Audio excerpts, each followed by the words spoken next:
please, oh please, can we figure out the power play? Lucky for us, that's the only thing really plaguing your Minnesota Wild, who continue their success at the beginning of the year. We take a look at some of the other factors besides Kirill Kaprizov as to why Minnesota continues to win. Plus, PWHL training camp opens today. As always, we're created by New Boy Studios, brought to you by SotaStick, presented by Jim Beam, Royal Credit Union, Livia, Greenbelt, and Talk North. This is Season 6, Episode 253. At Jim Beam, they know the importance of tradition, like chanting, "Let's play hockey" prior to the start of each game, or playing the State of Hockey anthem after a Wild win. This season, raise one to your fan family with a bourbon that invites us all to come as friends and leave as family. Jim Beam Bourbon Whiskey, the official bourbon whiskey partner of the Minnesota Wild and XL Energy Center. Drink smart. Jim Beam Kentucky Straight Bourbon Whiskey. 40% alcohol by volume. Copyright 2021. James B. Beam Distilling Company, Incorporated, Claremont, Kentucky. Looking for the best lumber in the game and want to celebrate one of Minnesota's local legends while doing so? Well, SotaStick has come out with their latest design celebrating both. That's right, the Paul Bunyan Hockey Stick launch just dropped last week. You've got t-shirts, hoodies, crew necks, waffle knit hats, all of the fun celebrating Paul Bunyan and the sport of hockey. Can't go wrong with SotaStick. As always, they've got unique, creative designs, t-shirts, sweatshirts, jerseys, anything that you could possibly want. Go get it now at sotastick.com. Don't forget to use Bardown Beauties as your code when you check out for 15% off all purchases. Again, that's sotastick.com. Shop away, get into the game.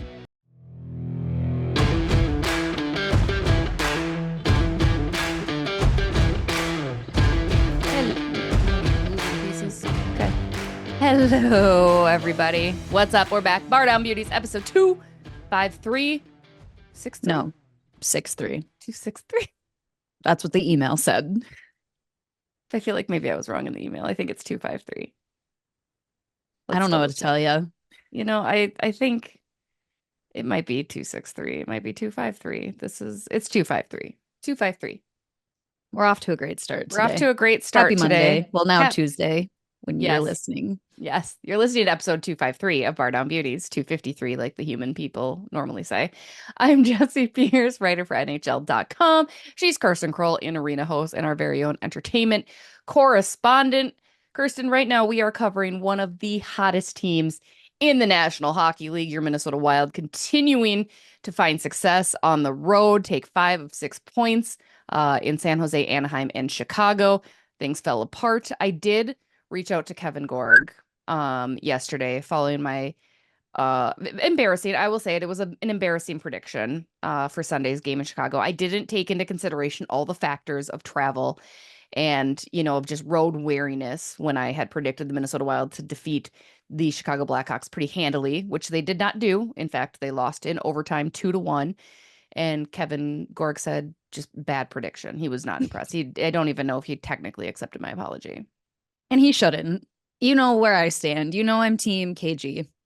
Through and through. You need to stop. But you and I both correctly and very accurately predicted the California game. So, I mean, I've been on a heater a little bit, like the Minnesota Wild. It doesn't count. I feel respectfully I've been more consistent than you. And although, every time, every now and then you're going to strike a little bit of gold, but it's just luck. Your luck has run out. It hasn't run out. It has. Convinced.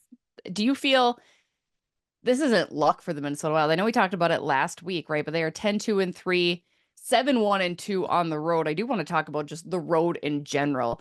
I mean, 10 of their first 15 games have been on the road. Do you find it more remarkable that they are finding this success? Because I know we all looked at the early schedule release saying like, oh my God, this is so daunting that they aren't home. I mean, selfishly for you and I, because we're not getting anything when they're not home. But it just seemed like that would be a huge challenge, but it's been no problem for them at all. Well, I think it's just because it was such a problem for them last year. But also when you look back at last year, they couldn't win at home, let alone on the road. And this year, the script has completely flipped. I don't know if we were going to talk about it, but I'm going to say it now. My concern was and still is how they can't score on the power play. Last night against Chicago, granted, I will say Chicago's goaltending really kept them in the game last night. Right. Goaltending was strong for Chicago, but not being able to score on the power play is still a major concern for me. I think it's interesting because John Hines loves to change things up, especially in that third period to get things going. You saw that with the line combinations in Chicago. You see that throughout the course of the season so far. I love that about him because with Dean Evson, as much as we adored him, he was so structured and so stuck. And I will always go back to that Dallas series where he was out coached because he didn't change anything about his game plan when approaching the Dallas Stars. Whereas John Hines is willing to do that in the third period. He obviously saw the Minnesota Wild were struggling in that game against Chicago in particular and decided to mix things up. But it makes you wonder, like, yeah, when do you change that power play, or what needs to change, I guess, on the power play to make it more effective, like it was in the beginning of the year? I mean, a big part of that is, and we spoke to Brock Faber following one of the home games last week, and he had said, a lot of teams have now done video scouting on us and they know what to expect with that power play because, again, they have all of their strongest players. So do you make maybe that top PP unit a little softer and as a result and kind of spread out the wealth between the power play unit 1 and 2? Or I don't really know what that looks like. You blow it up and start over. Right now, it's been atrocious. Like, to put it lightly, like, if you can't score, like, that's a major problem. Start over. Is atrocious putting it Atrocious. lightly? I feel like that's not a word that's usually like we're putting this lightly. If you go X amount of games without scoring on the power play, especially against one of the worst teams in the league, last night getting multiple opportunities against one of the worst teams in the league, awful. I mean, and they're functioning at a 20.8% effectiveness too, which atrocious seems fair. Yeah, But I would say so. Like, it's a major concern. You need to figure it out. And now is the time to figure it out. Like, yes, the Wild have still found ways to get points, win games, be one of the hottest teams, but we need to just figure out how to make it a well-rounded package, not just little bits here and there. Because the penalty killing unit has changed. I mean, there's Yeah. been mass improvement, which I think is good. So they've gotten the message there. They got the memo, if you will, right there, which I can appreciate. Happy with the PK, but if you're on the man advantage, you need to use it just to your advantage. And it has been nothing for us. Yeah. No. And also, is Jonas Brodin okay? Like, it sounds, is Jonas Brodin okay? It sounds like yes. Like John Hines didn't seem overly concerned. For those who missed it, Jonas Brodin left the game on Sunday, came back, and post game, John Hines had said where he wasn't sure what's up, but he was fairly confident that it wasn't terrible. And they have the next 2 days off, so we won't even find out until Wednesday, as you were listening to this tomorrow. I think he's fine. I didn't see anything that happened. I was at the Timberwolves game. They lost too. Yeah, that's because you were probably there. That's what I've been told. That it was my fault. And I was like, I think it was Ant trying to take too many threes and Julius Randle just not hitting the boards hard enough. I don't know. Jesse, this is a hockey podcast, not a basketball podcast. Well, if you can talk about Taylor Swift, I can talk about hockey sometimes. I haven't talked about Taylor Swift in a minute. Since Linda Cohn, I have not brought it up once. Yeah, well, I'm just saying. Your argument is invalid. Trying to look up their power play, so please bear with me. Please take a moment, talk amongst yourselves. Well, I'm literally about to yell at my dog to get out of this room because he came back and he is distracting me. So yeah, so they have gone once again 3 straight games without a power play goal. 0 for 3 against the Sharks, 0 for 6 against the Ducks, 0 for 3 against Chicago. Against 3 of the worst teams in the league. Yes. Atrocious. They did go 1 for 1 against the Kings, 1 for 2 against the Leafs. Oh no. Oh God, guys. Kirsten. I looked at this all wrong. I was looking at the opponent. The Minnesota Wild went 0 for 3 against the Blackhawks. They went 1 for 2 against the Ducks. They went 1 for 3 against the Sharks. Still not Prior good. to that, they were 0 for 5 against the Pens, 0 for 2 against the Lightning, 0 for 3 against the Leafs, 0 for 4 against the Kings. So atrocious. Yeah, you're looking at 2 for a lot in the last 1, 2, 3, 4, 5, 6, 7. In the last 7, they are, this is good. This is math. This is math. This is what we're going to do, guys. Bear with me. 5 plus 2 plus 3 plus 4 plus 3. Anyone watching the video version, please do not call PETA on me. I love my dog very much. But I had to, he's not neglected. He gets a lot of attention, but he is being so annoying right now. He had to leave the room. They are 2 for 22, which is a disgraceful 9%. Atrocious. Mm-hmm. Yeah. Yeah. That's not great. Figure it out. Figure it out. Figure it out. You know who has figured out the season, though? Matt Boldy. Please stand up. Matt Boldy. Game winner. He has scored 7 goals, 11 points in his past 11 games, and 4 of those goals have been game winners. He is currently on pace for 49 goals and 87 points. I can't say I'm surprised, right? But like Kirill, even last year, Matt Boldy started off slow. It wasn't until John Hines came into the picture that Boldy had kind of reemerged as the star that everybody claimed him or hoped he would be. And this season, there's no pause for him. I mean, he's finding himself in the right position. He's shooting the puck. He's battling for the puck. He's getting people. He's hard to get off the puck, which I love.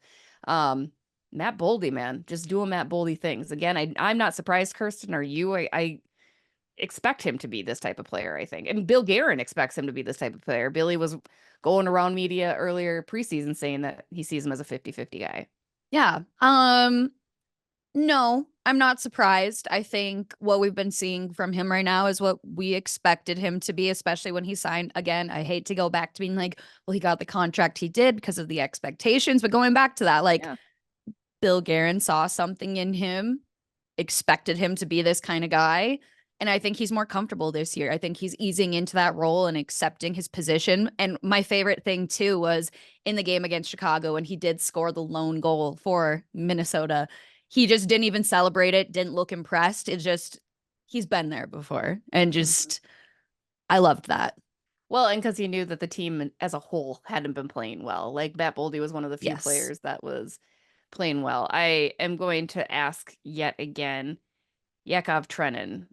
Like, what do we do with this? Where do we go from here? I don't know. I didn't love the signing when we signed him. I was like, why? Right. I don't disagree. And he's been meh. I'm unimpressed. I think the more reason I'm unimpressed, as you mentioned, it is because of the contract, right? Like, it's just, I don't know. Are you stuck with this? Do you look at moving that at some point this year or next year? Move it. What's he doing? Yeah. Especially when Liam Ogren, who down in Iowa is starting to find his groove again and get his confidence back. It's like, wouldn't we rather that? I mean, I'm not relating Ogren's play to Trenin's, but I'd rather see Ogren come in and struggle than Trenin continue to carry a piano on his back up and down the ice. A piano. Ominous keys. Yeah. Dun, dun, dun. Thank you. My neighbor's also like blasting music right now. Is it anything good? No, like, can they not? I'm trying to record a podcast. Do you want me to play some more music for you like I did? No, you're done. You're done. Let me fight for a minute. Read the room. The nice thing is it's just you and me. What? I don't know.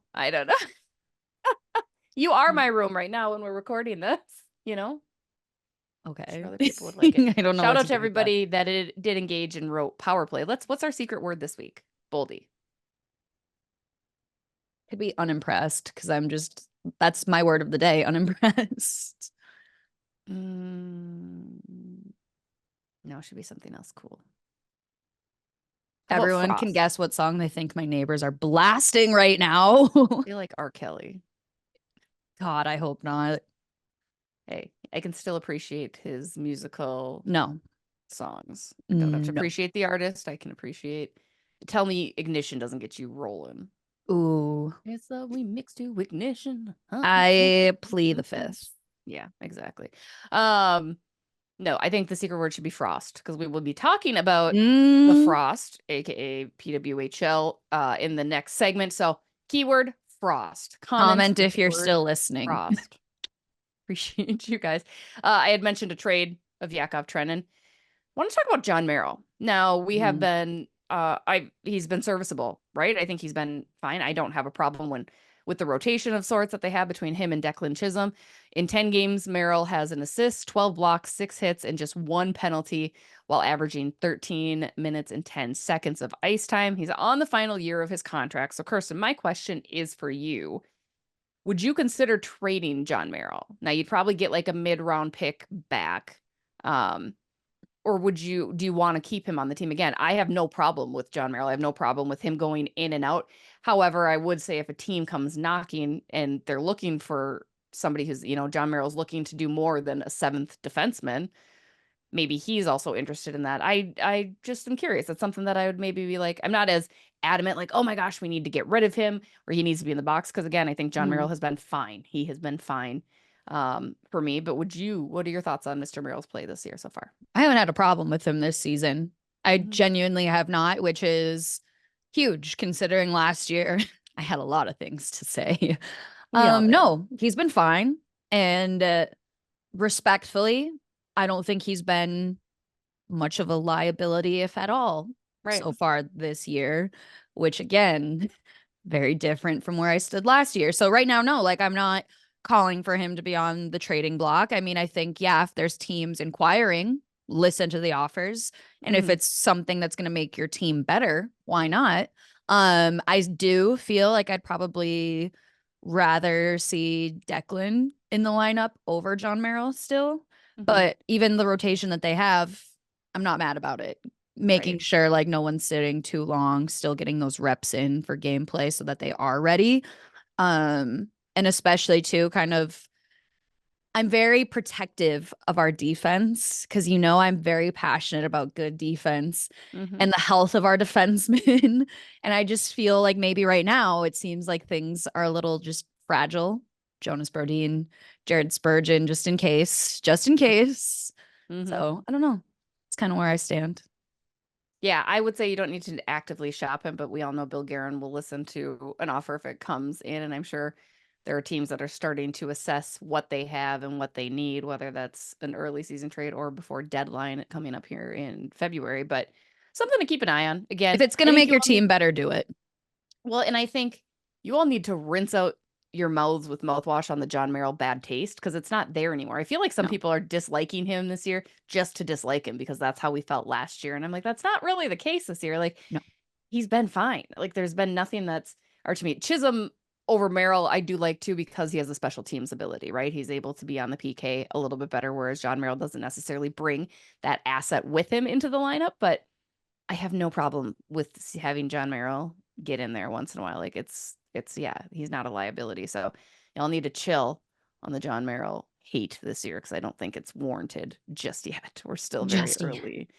We're still early in. But that being said, Kirsten, obviously Vegas odds on the Minnesota Wild making the playoffs have skyrocketed to nearly 100%. They're still not necessarily in the conversation as a cup contender. So what do you think? I mean, playoffs, it does. It seems like a given. You'd have to have a pretty serious implosion, especially because the rest of the central teams are coming back down to earth with the exception of the Winnipeg Jets, but everybody's kind of falling in place like Utah. And, it's just kind of where we imagined them.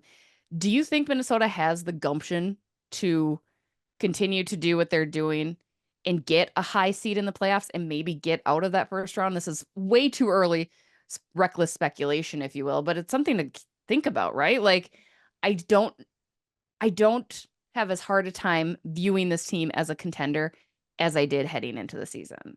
I'm stuck on you using the word gumption. You like that? Thank you. Thank I don't you. know what That it word. means, but it sounds cool. I think it like do they have it in them? The correct definition, gumption Figure out the is power play and maybe you have a chance to get out of the spirited first round. initiative. Spirited initiative, the gumption to Did you put her even hear foot what I just down. said? Yeah, but I'd like you to say it again and I won't interrupt. Okay, please. Figure out the power play and maybe you have a chance to get out of the first round. I'm liking their scoring depth right now. I'm liking the defense. I'm impressed by Philip Gustafson this season. I'm a lot more confident in them this year where things stand. So, reckless speculation, I think if they continue playing the way they have, absolutely playoff spot. But I need to see how they fare once we start getting into the games like we will later this week against a Dallas Stars, against a Winnipeg Jets, and see how they can contend against genuinely good teams and division opponents. That's what I really need to see. Because respectfully, some games, yes, they played good teams, but also we're coming off a stretch where we just played 3 of the worst teams in the league.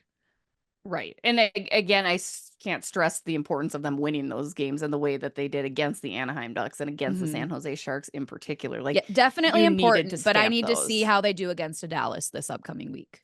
Yeah, that'll be a true test, right? I mean, it seems, at least thus far, because you do look at the game against Toronto, that Minnesota has been able to rise to the occasion when it comes to those good teams, which is very nice to see for a change. Whereas last year they didn't, right? I For mean, sure. with the exception of a handful, and especially in the Also, division, Toronto, I'm sorry. I don't trust them. Like, I I mean, don't. nobody trusts Toronto, And so they I get shouldn't. that. No, They and shouldn't. no, they absolutely shouldn't.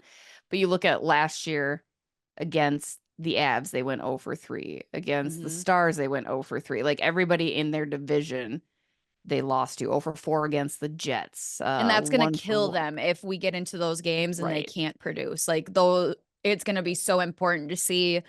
I think that will be the determining factor for me to see if the Wild are really legit this season or not. Also, speaking of Central Division opponents, there's a tweet that came on my radar this morning that I would really like to share because Please. it made me laugh out loud. Quote, they're just mad my team is pretty, end quote. Only works if A, your team is legitimately pretty, and B, your team legitimately has nothing else going for them, like the Nashville Predators. And I just thought that was iconic. Oh, Like, that is the best Nashville. thing I've seen so far today. I So far this mean, week, quite honestly. yeah, they're done. Like, they're crisp. Get, I mean, it's more proof that you don't need to overspend in free agency. Sometime Nashville will understand that. The unfortunate circumstance is that our boy Bruno, Andrew Brunette, is probably going to be out of a job sooner rather than later. Like, they've dug themselves in. It's Maybe too Darby bad. will get a call up.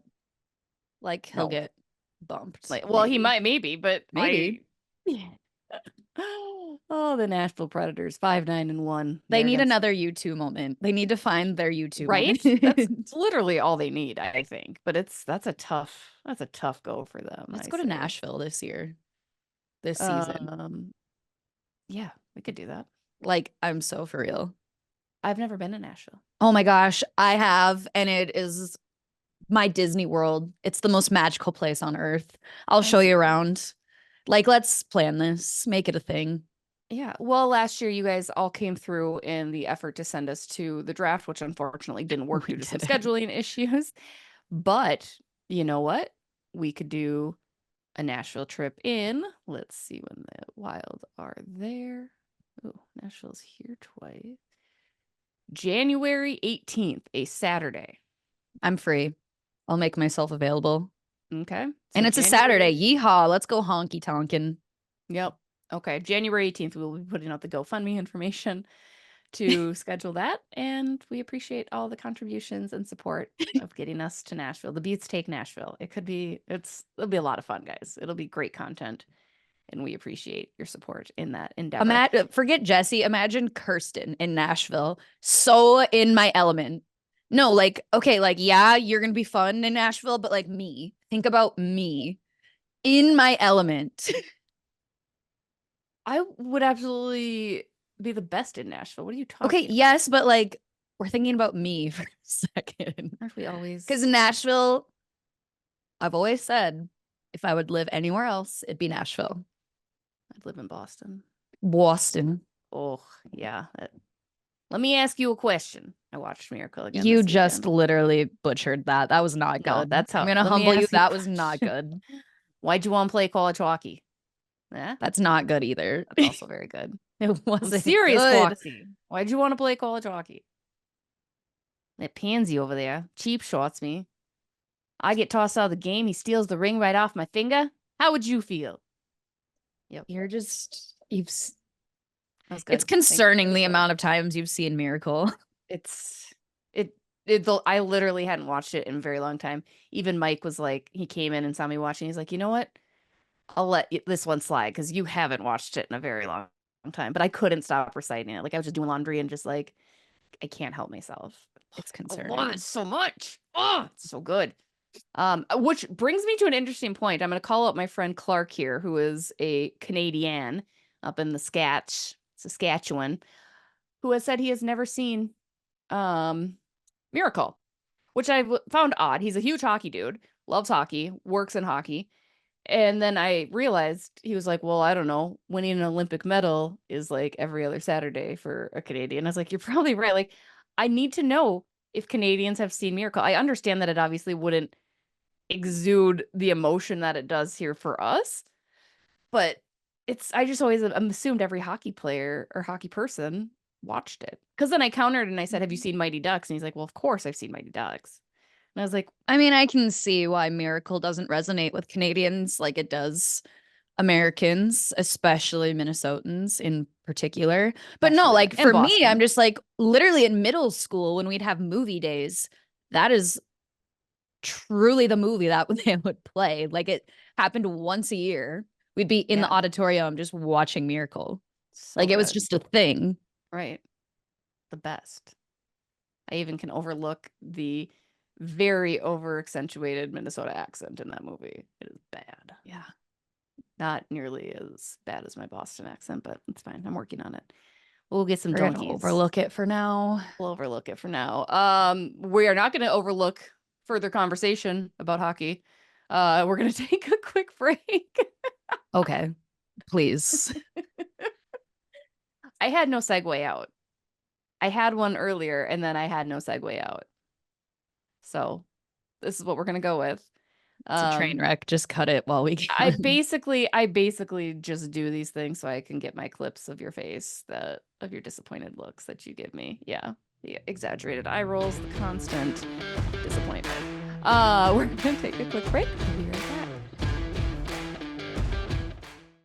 Hey guys, Jesse Pierce here for Livia Weight Control Centers. Livia's annual Friends and Family event is finally here, and you could lose up to 10 pounds in just your first 2 weeks right before the holidays. Plus, save 50% on their award-winning nutrition program. What a steal. GLP-1 weight loss medications, semaglutide, and tirzepatide also start at just $199 for your first month. Don't miss the best savings of the years. You guys have known my story. I am down nearly 40 pounds, have managed to keep it off since I joined Livia and added the medication option coupled with the nutrition program. It's been tremendous. Livia is your source for expert-led nutrition programs, which now includes expert-led medical care. All programs are personalized to you, which is why it works. Join today and save 50% off your nutrition program, and GLP-1 medication, semaglutide, and tirzepatide start at just $199 for your first month. No insurance required. Plus, FSA and HSA eligible. Visit livea.com. That's livea.com or call 855-GO-LIVIA and start losing today.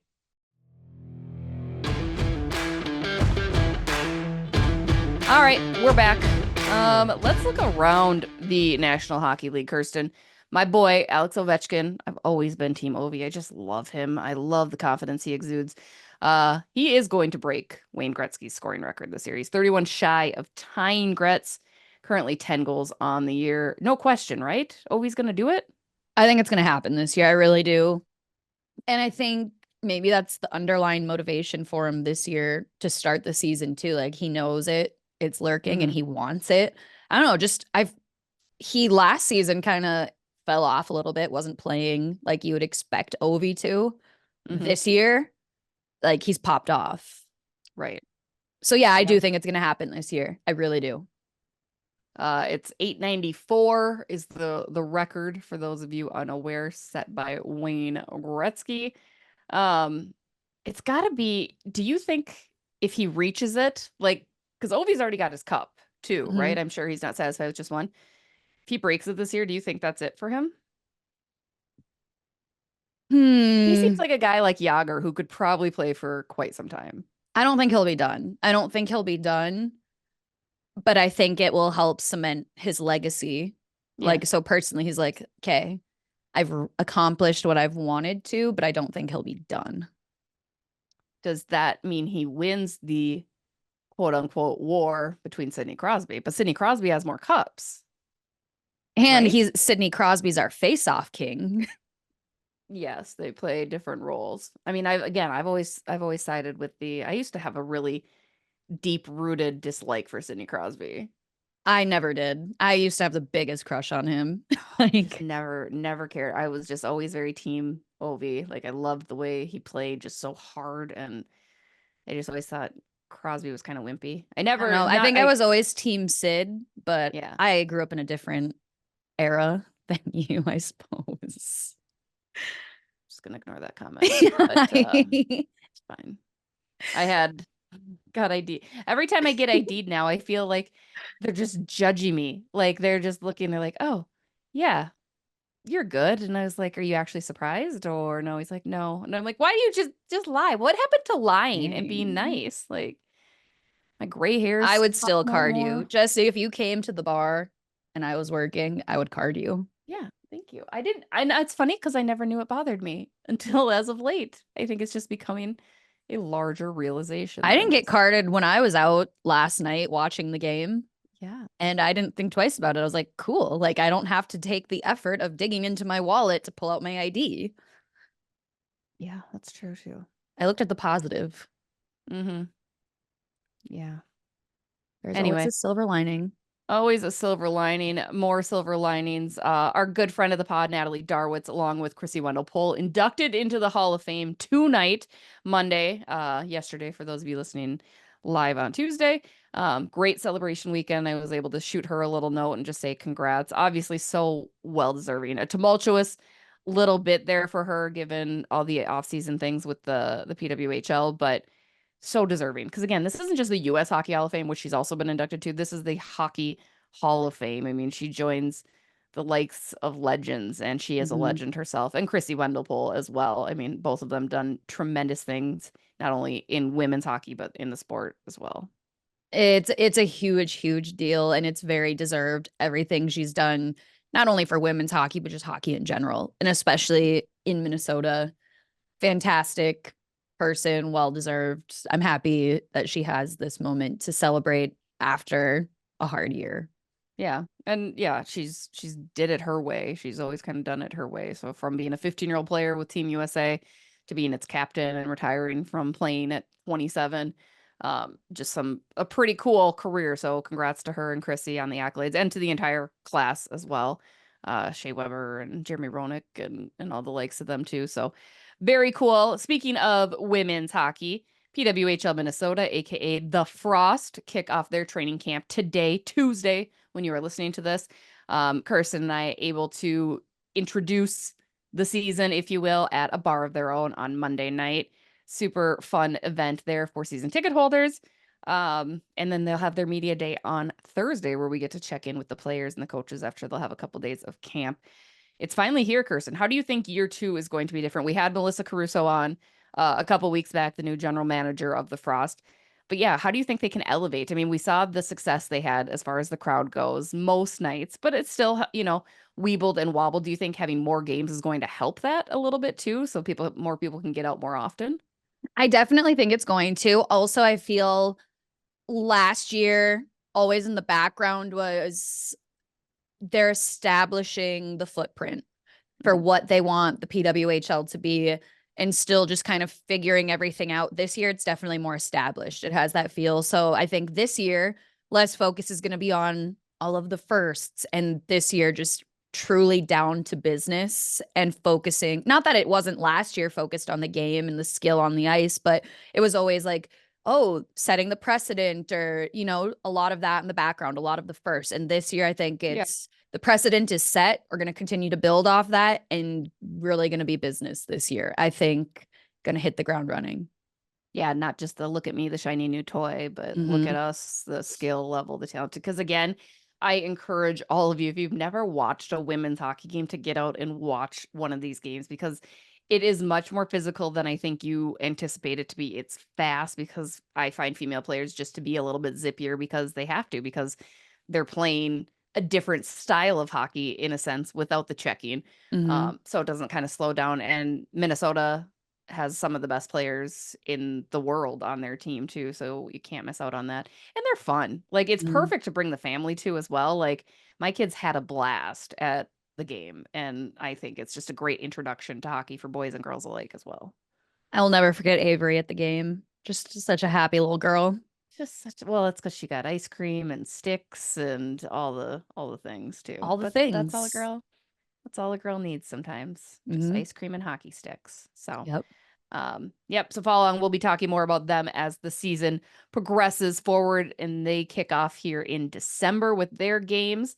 Couldn't be more excited. Kirsten, Minnesota Wild return back home just for a little bit, but as you'd mentioned, not the easiest of schedules. They do have Montreal on Thursday at XL Energy Center, but then square off against the Dallas Stars on Saturday. And what do you think they're gonna do? What do you think they'll do with these two games? 1-1. We're gonna beat 1-1. Montreal. We will not beat Dallas. That's my gut Okay. feeling. I'm sorry, everybody. Yeah, Dallas is going Dallas. I think they'll beat Dallas though. You I think think they'll so? beat Montreal and I think they'll beat Dallas. Yeah. Putting the good vibes out there. It's going to be close. The Dallas game will be overtime for sure, so I will already mentally prepare myself for a two-gamer evening. Montreal, I think they should handle okay. I do love Lane Hudson and I like Cole Caulfield, so like I'm excited to see that play out, but I think 2-0. Is Patrick Laine still hurt? I think so. I think he was pretty significantly hurt. Yikes. Yeah, it's a shame. But what are you gonna do? Should have That's come to hockey, Minnesota. baby. Meh. Not really. I don't Yeah, know. he'd be hurt. So I just get butt hurt when people overlook us. you and the rest of the state is Yeah. so That's how disappointing. I know I'm a true Minnesotan. Thoroughblood. Like me, Thoroughbred. I pick don't know me, what I'm trying to choose say. me. Purebred. Whatever. Yeah. I don't know. With that, we're gonna go ahead and wrap up this week's episode. Again, shout out to Talk North, SotaStick, Greenbelt, Livia, Jim Beam, Royal Credit Union. Don't forget our next Grain Belt live show at Tom Reed's will be taking place November 21st, a Thursday evening before an 8 p.m. puck drop when the Wild take on the Edmonton Oilers in Edmonton. So join us at 7 p.m. for twofers, trivia, giveaways, and all the fun. It's a Thirsty Thursday. We're gonna have a great time out there at TR's. No better hockey spot. And also shout out to the Frost, aka PWHL, for having us out to kick off their season with their season ticket holders at a bar of their own on Monday. Hopefully, more events and collaborations with them as we move forward. Other than that, we appreciate you. Rate, share, subscribe, listen, comment, engage. Don't forget the word is. I already forgot what the word was. Frost. Frost.